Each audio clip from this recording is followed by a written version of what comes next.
Les parlementaires se plient au verdict de la HCC sur le rejet de l'ordonnance 2014-009, votée après amendement de l'ordonnance 2014-001, présentée par le gouvernement.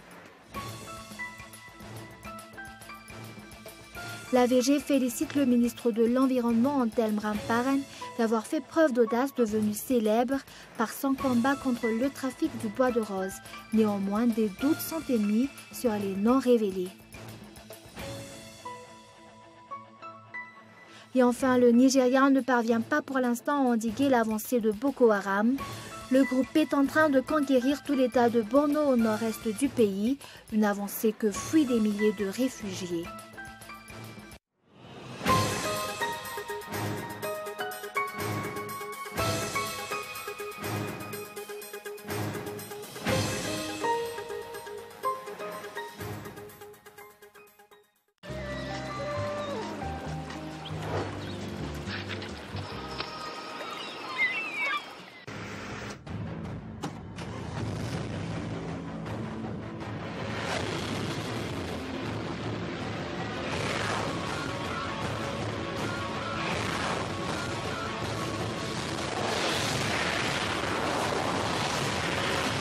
Avec Premium by Jovena, roulez plus, dépensez moins. Puissance, fiabilité, confort, économie.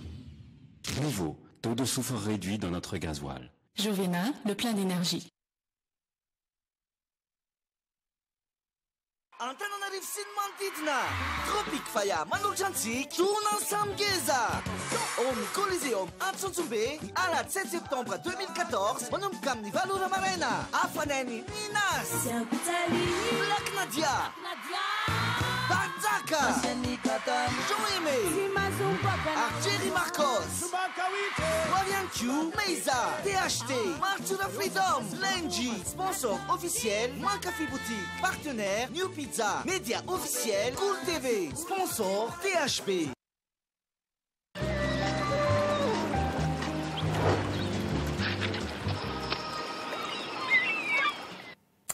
Bonsoir à tous, bienvenue dans cette nouvelle édition sur Cool TV.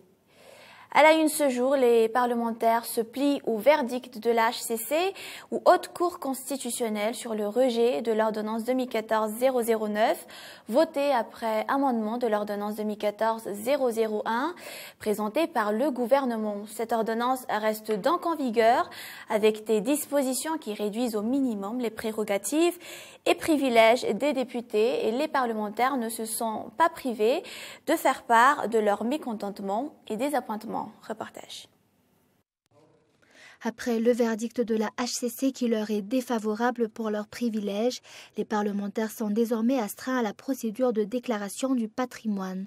Le député élu Mbouvbe Andreas Milavunzi réitère qu'ils ne sont pas contre la déclaration de patrimoine, mais contre les dispositions sur des délais ou des périodes. D'un autre côté, l'ancienne présidente de l'Assemblée nationale, Christine Jazanamassou, dénonce un parti pris de la HCC. Elle a aussi avancé que ce ne serait pas un premier cas d'anticonstitutionnalité, mais cette institution ne s'est jamais gênée de fermer les yeux. 2 mois après l'adoption de la loi organique 2014-001, la HCC a enfin rendu son verdict, un verdict qui annule le vote des parlementaires. L'ambiance de la prochaine session parlementaire promet des étincelles. Et sur le plan économique, l'AVG ou Alliance Vargas félicite le ministre de l'Environnement, Antelme Ramparen, d'avoir fait preuve d'audace, selon devenu célèbre par son combat contre le trafic de bois de rose. Le ministre a dévoilé hier 9 noms de coupables présumés lors de la découverte de plusieurs tonnes de rondins illicites de bois de rose à Intala et Marwantsech. Néanmoins, des doutes sont émis sur les noms révélés par Antelme Ramparen. C'est un reportage de Michel Aranardon. Le ministre de l'Environnement, des Eaux et des Forêts, Antelme Ramparen, a eu son heure de gloire hier pour être, semble-t-il, le premier à dévoiler des noms présumés de gros bonnets du trafic de bois de rose. Il a été qualifié d'audacieux, même si d'aucuns s'interrogent sur ses révélations. Jeudi dernier, le porte-parole du gouvernement, la ministre de la Culture, Vaunalahui Rajenarsu, informe que 4 personnes sont à la tête du cartel du trafic de bois de rose. Elle n'a pas voulu donner les noms pour éviter, semble-t-il, que ces gros bonnets, à ses dires, s'évanouissent dans la nature. Puis hier, vendredi, le ministre Antelme Rimparne cite les noms de 9 personnes recherchées comme liées aux 2613 rondins illicites de bois de rose découverts à Intala et Marwantsich. Brenda Justine, Soulchak, Norbert, Nono Voulasant, Joël B, Joël Cicatrice, Aimé, Patrick et Soul Simbav sont des illustres inconnus, même s'ils sont fortement présumés d'être des acteurs importants dans le trafic. Ces noms sont-ils authentiques ou ne sont-ils qu'un coup de communication ou un effet d'annonce pour montrer que l'État travaille ? Depuis longtemps, comme le dénonce l'Alliance Voirgas, on attend que l'État prenne ses responsabilités sur cette histoire de bois de rose. Le ministre de l'Environnement mérite des félicitations et il est à espérer que cela va continuer. D'abord, félicitations pour le comité interministériel, notamment le ministère de l'Environnement, pour cette saisie qui est quand même d'une grande ampleur, car on peut estimer la valeur de ces bois vers les 12 milliards d'ariars si l'on se réfère au cours du marché en 2009. Mais l'essentiel actuellement, c'est qu'il ne faut pas que cette saisie soit un peu beurre pour redorer l'image, afin que l'argent des bailleurs, le robinet des bailleurs puisse s'ouvrir. Mais il faut que ça serve à vraiment stopper le trafic des bois précieux. Et pour cela, beaucoup d'efforts restent encore à faire. La lutte contre le trafic n'est pas du seul ressort du ministère de l'Environnement. L'Alliance Voirgas lance un appel à tous les responsables publics, et notamment le ministère de la Justice et le ministère des Transports. Les ministères restent à être impliqués dans le trafic, notamment dans l'éradication du trafic, notamment le ministère de la Justice qui a le parquet avec lui et qui peut rassembler les preuves nécessaires. Le ministère chargé des transports maritimes qui peut contrôler tous ces bateaux-là. Le ministre Antelme Rimparne annonce qu'il va porter plainte contre ces 9 personnes incriminées. Le bois de rose saisi représente 3000 rondins aux derniers chiffres connus. Affaire à suivre.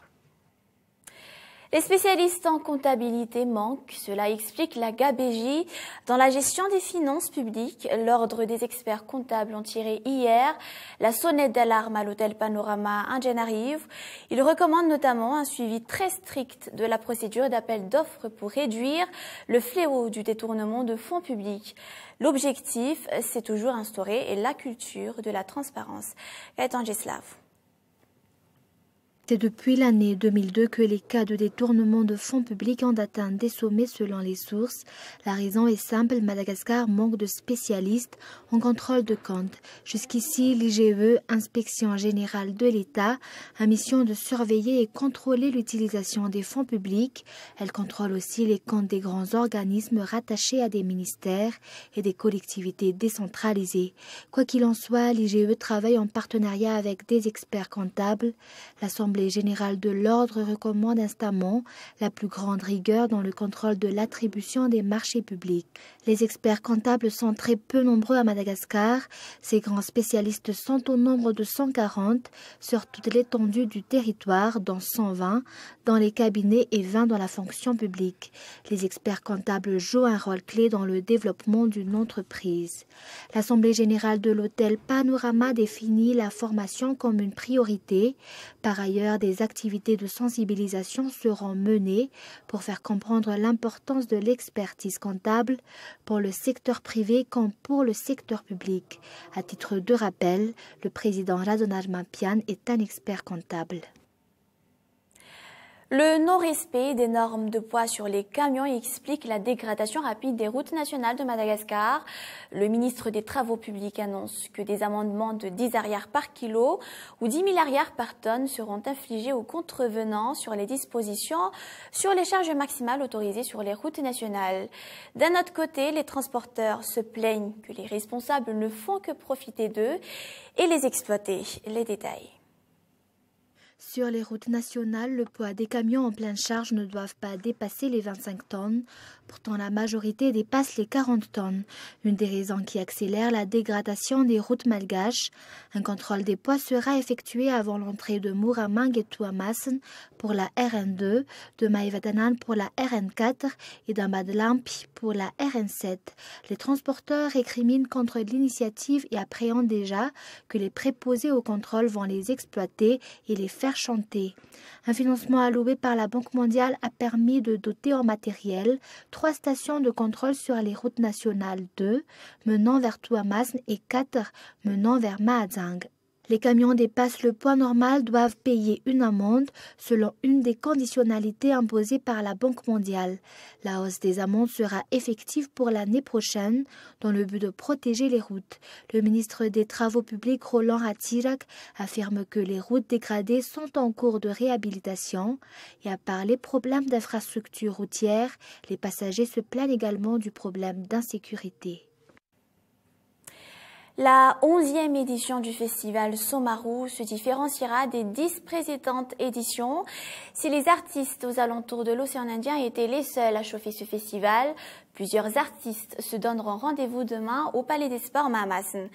À noter Serge Beno, artiste du coupé décalé en Côte d'Ivoire, des artistes malgaches comme Stéphanie, Balit, Agrad and Skies et bien d'autres encore. L'époque se prête à la célébration des divers us et coutumes dans les différentes régions du pays. Ces us et coutumes renfermant les valeurs et les richesses culturelles peuvent unir les Malgaches, mais peuvent aussi les différencier d'une région à l'autre. Ils constituent en tout cas une richesse, un vecteur de développement, tant au plan social qu'économique. Aujourd'hui, à 20h45, donc, Alaline vous invite à suivre une pratique particulière à la région d'Amourenmani. Le 12e Vulambetu a été célébré en août. Il s'agit là d'une cérémonie qui doit resserrer les liens et rassembler non seulement la population de la région de Fianarantsoa tout entière, mais réunir aussi les Malgaches entre eux. Et voilà, on passe aux actualités internationales. L'avancée du groupe Boko Haram dans le nord-est du Nigeria inquiète l'État américain. Pour l'instant, les autorités nigérianes ne parviennent pas à l'endiguer. Le groupe islamiste se serait emparé de Bama, la deuxième ville de l'État de Borno, à moins de 70 km de Maïdougouri. Mais selon plusieurs sources crédibles, l'armée nigériane aurait déjà quitté les lieux. L'armée et les groupes civils d'autodéfense sont sur le qui-vive. C'est un reportage de France 24. Pour accueillir ces déplacés, une école a été transformée en hébergement d'urgence. Depuis quelques jours, des milliers de Nigérians sont venus se réfugier à Maïdougouri. Tous ont fui Bama. Ils affirment que les islamistes de Boko Haram se sont emparés de la ville. Pour se mettre à l'abri, les habitants ont tout laissé derrière eux. Les gens couraient. Je ne savais pas ce qu'il se passait, donc j'ai couru moi aussi. Mais aucun de mes enfants n'était à la maison à ce moment-là. Mais pas sûr que ces habitants soient en sécurité très longtemps, car les islamistes de Boko Haram progressent dans l'état de Borno, où ils ont multiplié les victoires ces derniers mois. Les autorités nigérianes démentent et affirment qu'elles contrôlent toujours Bama, dernière grande ville avant la capitale régionale. Pour les experts pourtant, le Nigeria est sur le point de perdre le contrôle de l'état de Borno. Et pour la première fois, l'armée a reconnu qu'elle était en difficulté.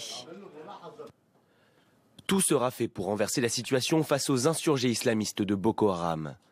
Notre souveraineté est remise en question en ces temps cruciaux. Ces derniers mois, de nombreuses personnes ont témoigné de la déroute des soldats.